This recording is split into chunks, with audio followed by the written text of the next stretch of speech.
오늘도 주님의 말씀 속에서 그리스도의 은혜와 향기가 여러분과 함께 하기를 예수 이름으로 축복합니다. 아멘. 참 우리가 알고 있는 명제 중에 이런 말들이 있습니다. 사소한 일에 목숨을 걸지 마라. 근데 과연 그 말이 옳은 말일까요? 요즘은 사소한 일에도 초고도로 집중해야 할 일들이 너무 많습니다.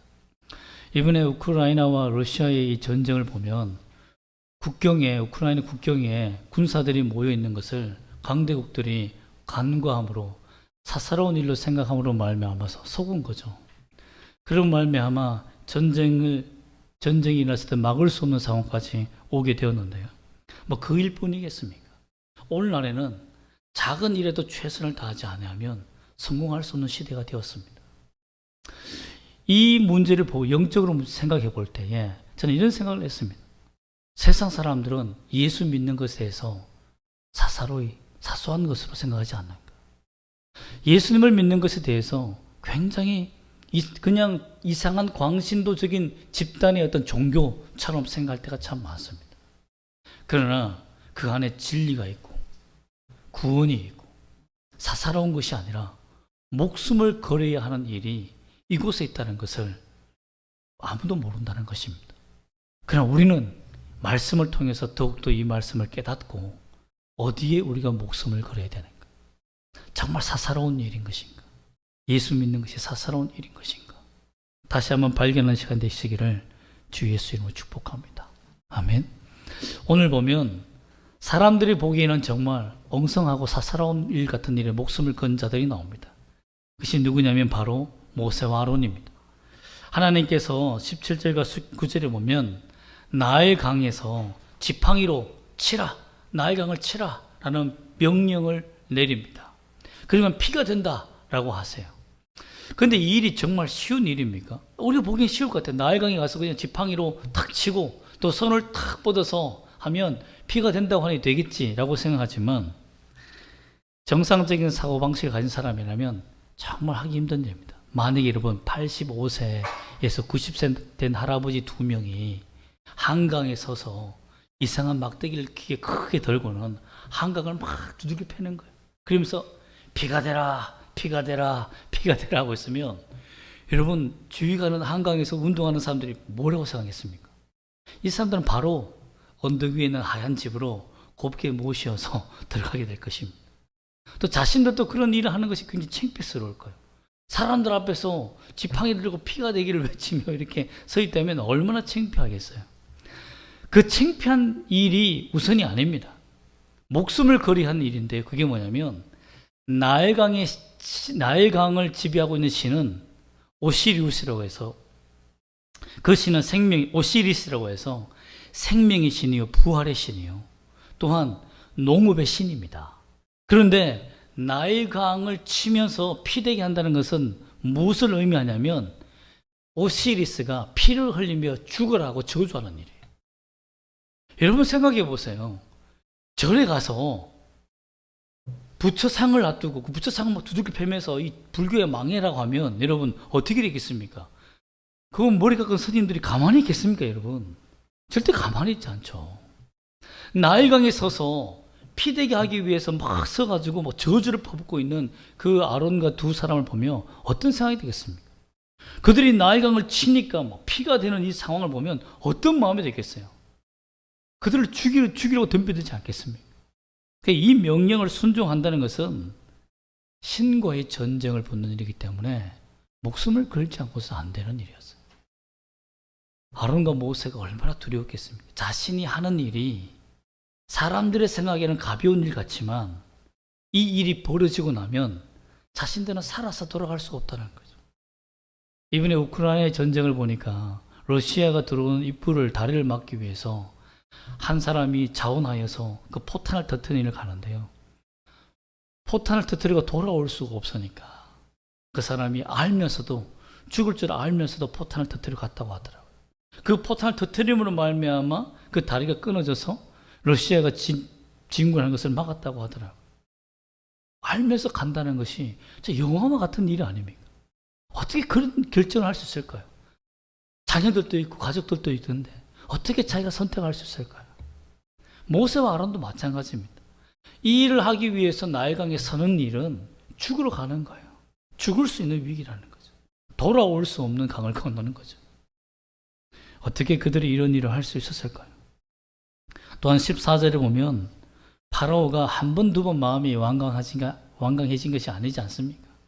그들에게 뱀으로, 지팡이가 뱀이 되는 기적을 보여줬지만 오히려 그가 그 마술을 요술로 따라함으로 말미암아서 더욱더 강팍해지지 않습니다. 그러니 이 일에 대해서 파라오가 계속해서 강팍해진다고 진다고 말했으니까 어차피 이 일을 행해도 자신들의 목숨만 잃어버리고 오히려 파라오의 마음만 완강하게 하는 일이 생길 텐데 누가 그 일을 하겠습니까? 여러분은 실패할 줄 아는 일에 정말 목숨을 걸겠습니까? 사소한 일에 목숨을 걸겠습니까? 근데 이들은 목숨을 걸고 나일강에 걸어간 것입니다. 왜 그럴까요? 17절 말씀 보면 그 목적이 나옵니다. 한번 다 같이 한번 읽어볼까요? 17절 말씀 시작. 여호와가 이같이 이르노니 내가 이로 말미암아 나를 여호와인 줄 알리라. 볼지어다 내가 내 손에 지팡이로 나일강을 치면 그것이 피로 변하고. 파라오가 듣지 않고 주의 말씀에 명령에 복종하니까 하나님께서 이 나일강이 피가 되는 이 사건을 통해서 무엇을 보여주고자 하였습니까? 여호와가 신이다. 하나님이 살아있는 신이라는 것을 증명해 주기 위해서 이 기적을 드러냈다라는 것입니다. 즉 하나님의 영광을 드러내기 위해서 순종한 겁니다. 모세와 아론은 자신의 생명을 바쳐서 하나님의 영광이 드러날 수 있다면 내가 그 일을 하겠다는 거예요. 여러분 참 자신의 국가와 조국을 위해서 목숨을 바치는 일도 참 위대한 일인데 하나님의 나라를 위해서 우리의 생명을 바쳐 하나님의 영광을 드러내는 일에 우리가 믿음으로 나아간다. 하나님이 얼마나 기뻐하시는 일이겠습니까? 모세와 아론은 그냥 나일강에 선 것이 아닙니다. 이 목숨을 다하여 하나님의 영광을 드러내겠다. 그리고 내 백성을 구원해내겠다. 이 파라오의 강압에 갇혀있는 이 백성들을 우리의 생명을 다해서 이들을 건져내리라는 확고한 믿음이 있었다는 거죠. 여러분 이로 말미암아서 20절에 보면 어떤 역사가 일어납니까? 20절 말씀 보면 그들을 횡하고 난 다음에 바로와 그 신하의 목전에서 지팡이를 들어 나일강을 치니 그 물이 다 피로 변했다. 또한 21절에 보면 나일강의 고기가 죽고 그 물에서 악취가 났다. 여러분 이 사건이 실제적으로 역사 문헌에 기록되어 있습니다. 세 가지 고대 근동 문헌에 기록되어 있는데요. 이난나라는 여신이 나일강을 피로 변하게 했다라는 기록이 있고요. 또 이 푸포라는 그 당시 작가의 작품에 보면 나일강이 피로 변했고 사람들이 물을 찾아 헤매고 있다는 글귀가 오늘 발견됐습니다. 또 람세스 2세의 아들의 말이 그 당시 요술가의 일대기에 기록되어 있는데요. 그 자서전에 기록되어 있는데 그가 어머니에게 자신이 시합에서 지면 그녀가 마시는 물이 피로 변할 것이라고 예언하는 대목도 나옵니다. 이 부분을 현대 과학자들은 적조현상이라고 치부해버립니다. 사소하게 치부해버려요. 이 사건을, 이 기적을. 그러나 정말 사소한 일입니까? 아닙니다. 적조현상입니까? 아닙니다. 적조현상은요 수시간을 거쳐서 천천히 진해짐이 나타나는 현상들입니다. 그리고 그 사라지는 것이 한 달 동안 있을 때도 많아요. 그런데 순식간에 순간적으로 치니까 그 지팡이로부터 시작하여 나일강이 오염되고 나일강만 오염됐습니까? 아닙니다. 그 주위에 있는 운하들과 샘들까지 다 오염이 되어서 물을 뜨는 모든 그릇 위에 피가 가득했다라고 되어 있습니다. 그리고 모든 고기가 죽을 만큼 큰 재앙들이 일어났다는 것이죠. 나일강만 피가 된 게 아니에요. 하나님의 권능과 전능하심이 드러남으로 말미암아서 하나님의 살아계심을 이집트 전체에 보여주신 겁니다. 그럼 이 의미가 어떤 의미입니까? 왜 하나님은 7일 동안 우리가 25절 말씀 보면 여호와께서 나일강을 치신 후 이래가 지나니라. 왜 7일 동안 하나님께서 이 심판을 행하셨을까요? 아예 그냥 영원히 나일강을 없애버리면 얼마나 좋겠습니까? 그러나 단 7일만 그들이 고통을 준 이유가 뭡니까? 출애굽기는 어떤 그 성경의 관점이 있냐면요, 창세기에 있는 하나님, 창조주 하나님을 드러내는, 창조주이신 하나님이 창조주라는 것을 드러내는 일에 최선을 다하는 것이 출애굽기입니다. 그것을 드러내는 것이 창세기죠. 기록하는 것이 창세기인데, 즉 쉽게 말하면 출애굽기에 기록된 이 저자 모세가 나타내는 이 기록의 핵심은 뭐냐면 하나님이 창조주라는 것입니다. 근데 하나님도 7일 동안 이 세상을 창조하셨고 완전히 창조하셨는데, 그 완전하신 창조의 섭리가 생명이라는 거죠. 무에서 유를 창조했으니까 생명을 창조한 것 아닙니까? 그런데 나일강에 7일 동안 죽음의 악취가 가득하게 만듦으로 말미암아 이집트는 완전히 죽었다는 것을 선언하신 겁니다. 너희들은 이제 하나님 손에 죽었다라는 거죠. 죽을 것이다라는 거죠. 이 말은 뭐냐면 고통당하고 있는 이스라엘 백성들에게 선언해 주는 겁니다. 만약에 어떤 나라가 러시아와 붙고 있는 우크라이나에 대해서 이 러시아는 죽었다, 이제 끝났다 라고 하며 원군을 보내준다면, 파병을 해준다면 전쟁이 끝났다는 것을 우크라이나 백성들이 알겠죠. 이처럼 이스라엘 백성들에게 하나님이 이집트가 죽었다, 이제는 멸망했다, 파멸했다라고 알려주고 선언해주는 것은 그 이유가 뭡니까? 이스라엘 백성들에게 두려워하지 말라는 겁니다. 이제 너희의 고통의 때가 끝났다는 거예요. 완전한 그 이스라엘 백성들은 숫자에 참 예민하지 않습니까? 7이라는 숫자의 완전수에 굉장히 예민한데요, 전능하신 하나님이 우리와 함께 하셨다라는 것을 깨닫게 하기 위해서 7일의 재앙을 하나님이 주셨다라는 것입니다. 그런데 더 놀라운 일은 파라오가 굴복하지 않습니다. 22절 말씀 보면 애굽 요술사들도 자기들의 요술로 그와 같이 행함으로 바로의 마음이 완악하여 그들의 말을 듣지 아니하니 여호와의 말씀과 같더라. 여러분, 이집트에 있는 마술가, 요술가들이 똑같이 행동하기에는 너무 쉬웠어요. 왜? 이미 나일강이나 수많은 물들이 있는 곳이 다 피가 되어 있어요. 자기는 그냥 맑은 물 하나 떠왔다가 그 나일강 물에 뿌리면 그냥 다 되는 거예요. 그냥. 아니, 남이 해놓은 기적 위에 그냥 하는 일이니까 뭐 얼마나 쉽겠습니까? 근데 파라오는 믿고 싶은 것을 믿은 거죠. 사실상 알잖아요.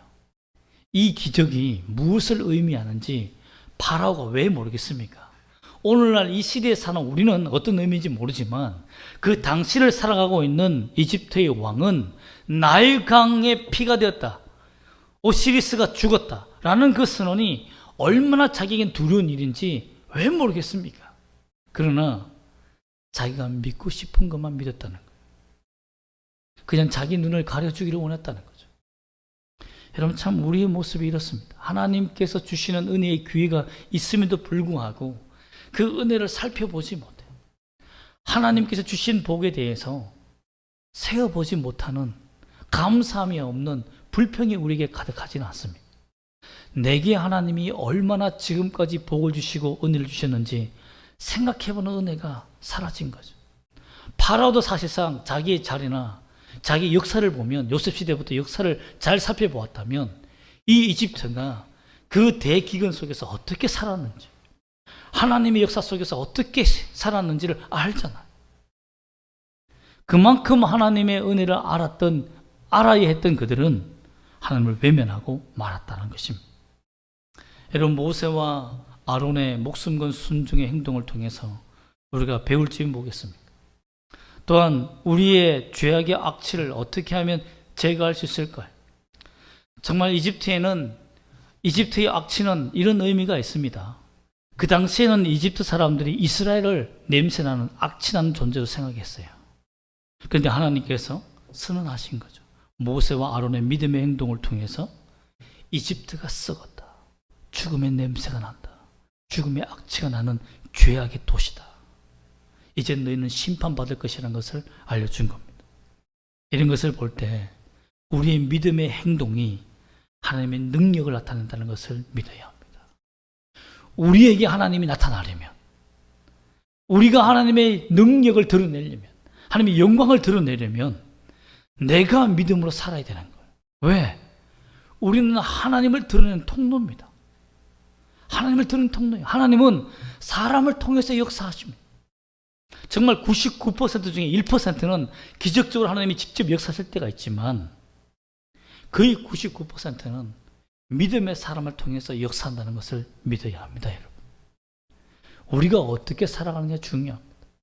나일강에 서서 자신의 목숨을 다했던, 생명을 걸었던, 사소한 일에, 다른 사람이 생각하는 사소한 일에 목숨을 걸었던 것처럼 예수 믿는 것에, 하나님 믿는 것에 목숨을 거는 우리가 되기를 소망합니다. 여러분, 그러면 어떻게 우리의 이 악취나는 죄악의 삶을, 하나님의 영광을 드러내기 위해서는 우리 죄의 이 악취를 제거해야 되지 않습니까? 어떻게 하면 되는 것입니까? 예수님의 말씀에서 찾아볼 수 있습니다. 누가복음 11장 39절과 44절 보면 이런 말씀이 있습니다. 39절 말씀 보면 주께서 이르시되 너희 바리새인은 지금 잔과 대접의 겉은 깨끗이 하나 너희 속에는 탐욕과 악독이 가득하도다.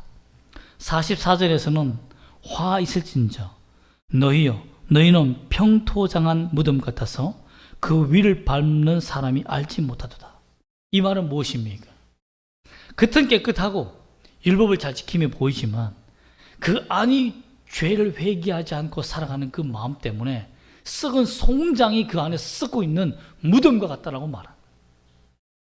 내 속에 깨끗한 음식을 먹었을 때는 괜찮지만 속에 들어가면 어떻게 됩니까? 위액이 나와서 엉망진창이 되고, 여러분 한번 꺽 하고 누가 털음하면 냄새가 나고 악취가 나지 않습니까? 우리의 모습이 그렇다는 것을 인정해야 된다는 거죠. 하나님 앞에서 그 하나님이 그 모습을 보고 있다는 것을 깨달아야 한다는 거죠. 죄악의 악취는 그리스도의 향기로 바뀔 수 있다는 겁니다. 어떻게 예수 그리스도의 향기가 나타납니까? 주님의 보혈이 필요합니다. 주 예수 그리스도의 보혈로만 우리의 죄악의 이 악취를 제거할 수 있습니다.